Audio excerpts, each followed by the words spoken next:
Deadpool and Wolverine are two of the most polar opposite characters you will ever see. One is serious, dark, and violent, and the other is comedic, lighthearted, and violent. But when you put them together, you're bound to get something great out of this team-up. And in Deadpool and Wolverine, you get essentially just that. The movie was nothing more than a pipe dream and part of Hugh Jackman saying he was done with the character of Wolverine, a message for the movie in the main MCU, which this is technically. Like, I know people are calling this Deadpool's debut in the MCU, but that's not 100% the truth. This was more or less Deadpool stepping into the MCU for a brief bit in the beginning, and the rest of the movie is more or less him and Wolverine interacting with other MCU characters, mostly set in the Loki series, and other characters in the Fox Marvel universe. So this is more or less Deadpool being adjacent to the MCU.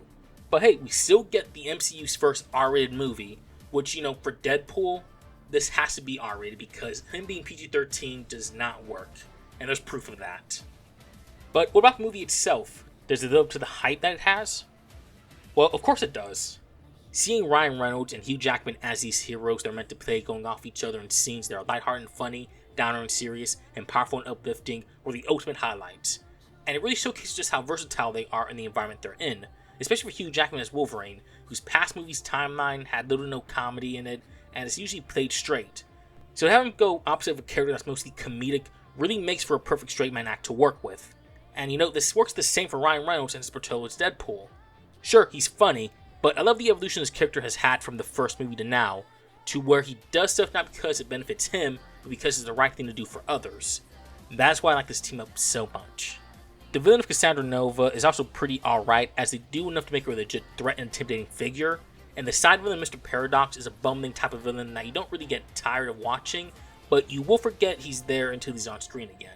The other characters, which in this movie are referred to as the Others, and to avoid spoilers, also do a great job for the time they have for their roles, and in a way, offers vindication for their appearances and gets the ending they truly deserve in a violent fashion.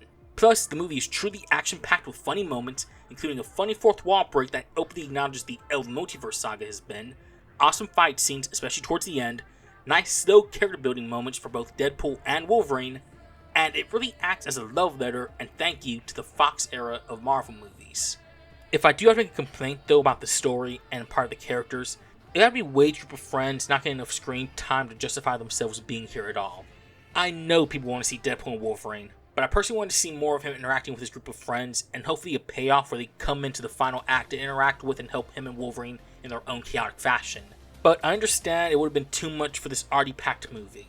Also, I want to add that Vanessa and Wade's relationship is greatly affected in this movie, and yes, I know there's a reason for that being the case, but I seriously doubt that after all the shit they went through in the last two movies, they end up where they are here. Plus, there was no weasel joke about why he was in the movie, so that's a missed opportunity. Like, they made a meta joke of, oh, he was on a train that exploded, or we don't want to get canceled with him being here, that sort of thing. But aside from that, I still really enjoyed what we got to see in this movie. It's great, but also really flawed in some of the choices it makes. But in the end, Deadpool movies are never perfect. They have their ups, their downs, but at the end of the day, there's a lot to appreciate with them. And this movie does enough to really make you appreciate what it is. A return of heroes we like, and hopefully a start to the return of Marvel movies being good, non-complicated fun again.